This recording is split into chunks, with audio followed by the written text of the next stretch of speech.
Uma semana muito importante, semana que começa com o julgamento do ex-presidente Jair Bolsonaro, programado para amanhã, a retomada das votações de Bolsonaro e de outros 7 integrantes do chamado Núcleo Crucial, acusado de planejar os eventos que terminaram nos atos violentos em 8 de janeiro de 2023. Quem chega com todas as informações a respeito da continuidade desse julgamento é a Janaína Camelo, diretamente de Brasília, e vai nos dizer se até sexta-feira a gente já tem um veredito, uma condenação, absolvição, o que se espera para esse julgamento. Janaína Camelo, boa noite, bem-vinda. Muito boa noite, Kobayashi, a você. Boa noite a todos que estão nos assistindo. Pois é, essa expectativa que até sexta-feira a gente tem ali, conheça qual é a sentença dos ministros da primeira turma, né, em relação a Jair Bolsonaro, a Mauro Cid, Augusto Heleno. São 8 réus ao todo ali do núcleo crucial, que, segundo a acusação da PGR, teria sido o núcleo ali que idealizou, coordenou um suposto plano golpista. Então, esse julgamento, lembrando que ele começou na semana passada, onde houve ali as sustentações orais das defesas, o ministro Alexandre de Moraes leu o relatório dele, o Procurador-Geral da República, Paulo Gonet, leu ali as suas considerações na acusação, e amanhã o julgamento é retomado com o voto do ministro Alexandre de Moraes. E, Kobayashi, o ministro, como ele é o relator ele sempre tem um voto ali mais extenso, né?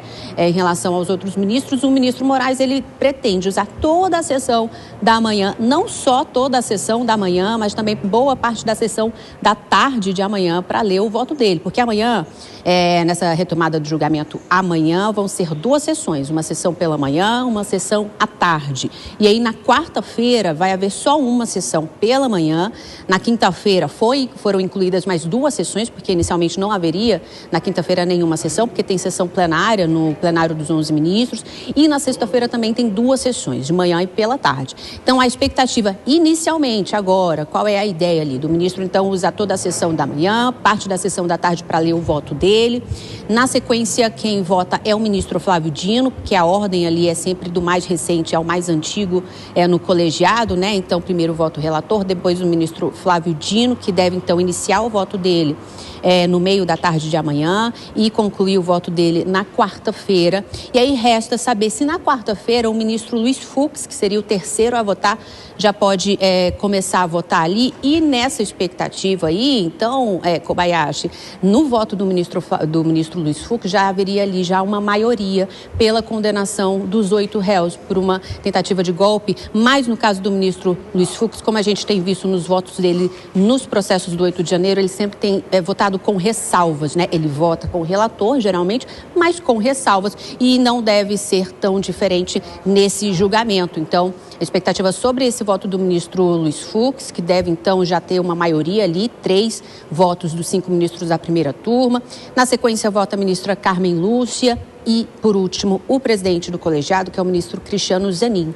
E aí, Kobayashi, na sexta-feira, o que deve ser decidido vai ser a dosimetria das penas, porque como a expectativa é de haver algum tipo de divergência, especialmente com relação às penas, e aí, na sexta-feira, os ministros, assim como acontece em vários outros processos ali no STF, quando há várias divergências, algumas divergências, enfim, ou se abre outra linha ali, né, de pensamento no julgamento, no fim, os ministros, eles decidem como fica, então, essa questão. E tem outra questão também muito importante com relação aos crimes, porque são ao todo, só lembrando, 5 crimes dos quais eles estão sendo acusados, os 8 réus, incluindo Jair Bolsonaro, que são crimes que incluem 3 crimes graves, que é a tentativa de golpe de Estado, a abolição violenta do Estado Democrático de Direito e participação em organização criminosa armada. Ainda há uma expectativa com relação aos crimes de tentativa de golpe de Estado e abolição do Estado Democrático de Direito, porque há ali até uma jurisprudência no STF, muitos juristas têm defendido que um crime não substitui o outro, né? Quer dizer, substitui o outro, porque um dependeria do outro para acontecer. Então, também é uma expectativa com relação ao que os ministros, qual vai ser o posicionamento dos ministros com relação a isso.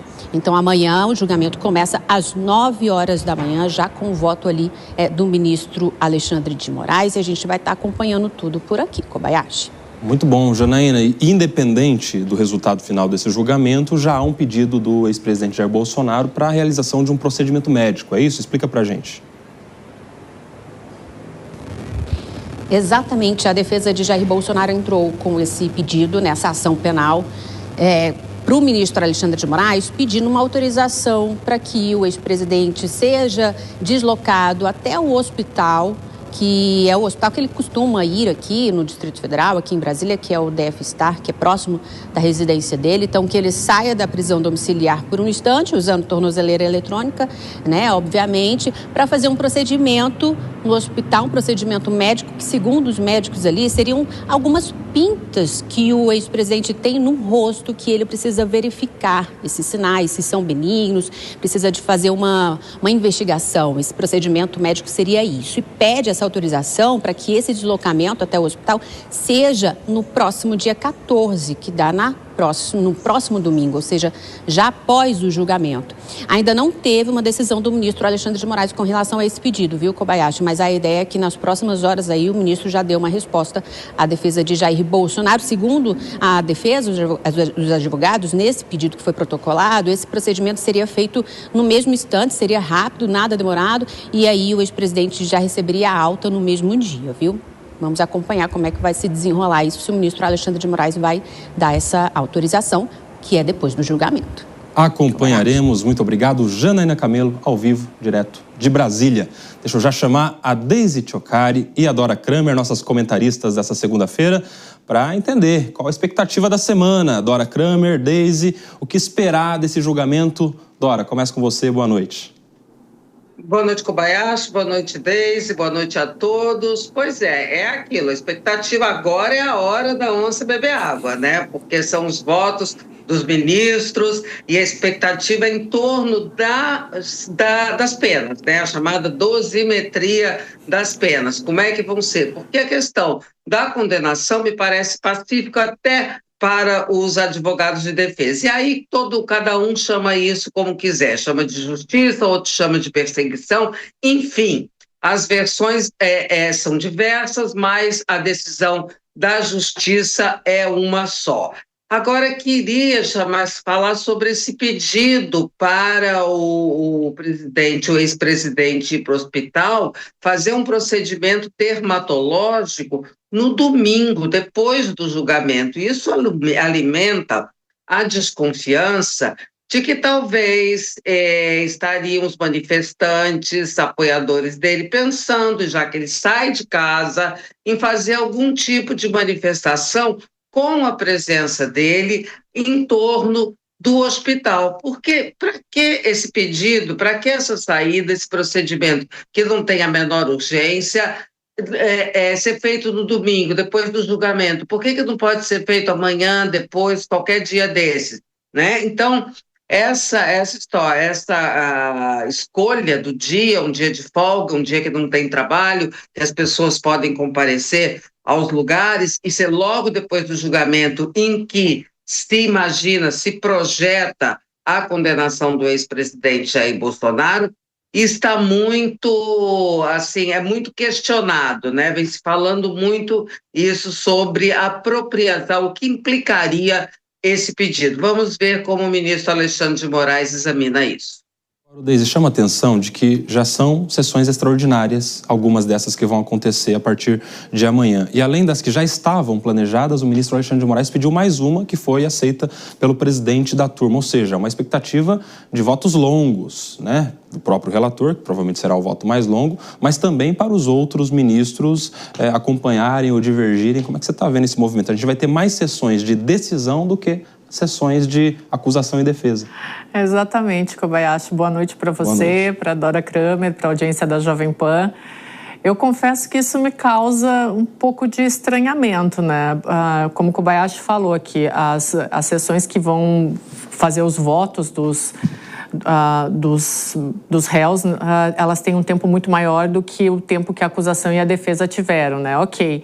É um julgamento que chama atenção principalmente por não ser somente um julgamento jurídico, mas ele tem um componente político muito importante. Muitos brasileiros, né, não é novidade para ninguém, muitos brasileiros veem uma certa seletividade das instituições em relação a essas decisões, de novo, entendendo que as decisões elas são muito mais políticas do que jurídicas. E numa democracia, quando você tem esse desequilíbrio de poderes, isso também é um processo que começa com a própria corrosão da democracia, né? Então, a gente tem que ver agora nesses votos dos ministros se eles serão votos coerentes com um exímio tempo que tiveram as defesas e a acusação. E eu acho que é um teste de fogo para o STF, é um teste de fogo para o equilíbrio das instituições, né? A gente deve acompanhar isso ao longo das próximas semanas. Eu não acredito, Kobayashi, que vai se encerrar já nessa semana, não. Falando em teste de fogo, Dora, como é que você vê esse julgamento acontecendo nesse contexto das sanções americanas, das manifestações desse 7 de setembro, ontem, né, domingo, por todo o Brasil? Isso pode influenciar de alguma maneira no resultado final ou você acredita que não? Qual a sua avaliação?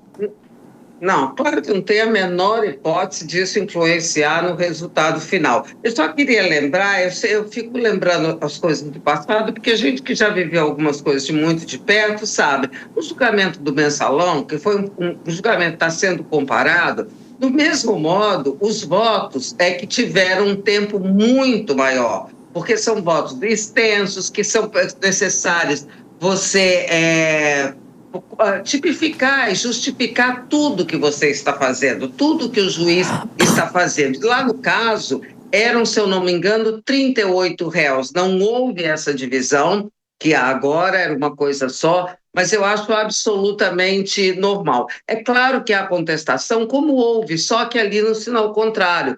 Quem contestava era a esquerda, que estava no foco da acusação. Claro que não havia só o PT, havia também os outros partidos que estavam na coligação, MDB, PP, muita gente que está aí no governo hoje, o que hoje se chama PL, já nem me lembro como era o nome, enfim, não vejo nada de excepcional nessa...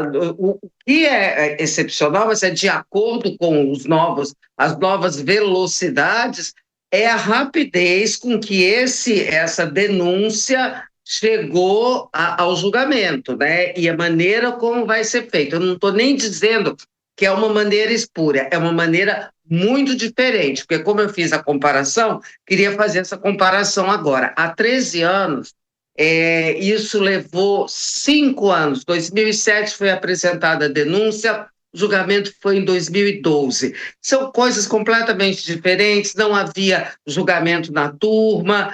Então, agora, o que é igual? A contestação. A contestação que se faz, evidentemente, porque quem está contra o que está sendo julgado, quem está contra essas pessoas estarem sendo julgadas, natural que lancem desconfiança sobre quem? Sobre os julgadores, evidentemente. Só que eles estarão, eu acho, não, eu tenho certeza que vão julgar de maneira independente, de acordo com o que está no processo, até porque, gente, nós podemos acompanhar advogados, juristas, gente que é do ramo para examinar, para e passo. Isso não é qualquer lugar do mundo. Aliás, eu acho que só aqui no Brasil que o Supremo Tribunal Federal faz desse tipo de julgamento à vista de todo mundo. Não tem nada secreto. Deise, e as repercussões políticas? Porque já se projeta a condenação, né? Até esse tanto de sessões é justamente já planejando, ou se prevendo uma sessão exclusivamente para a dosimetria da pena, saber exatamente quantos anos que cada um vai cumprir ou não, a depender da condenação, enfim, das decisões. Projetando esta condenação, qual a repercussão jurídica disso? Jurídica não, política, no mundo político.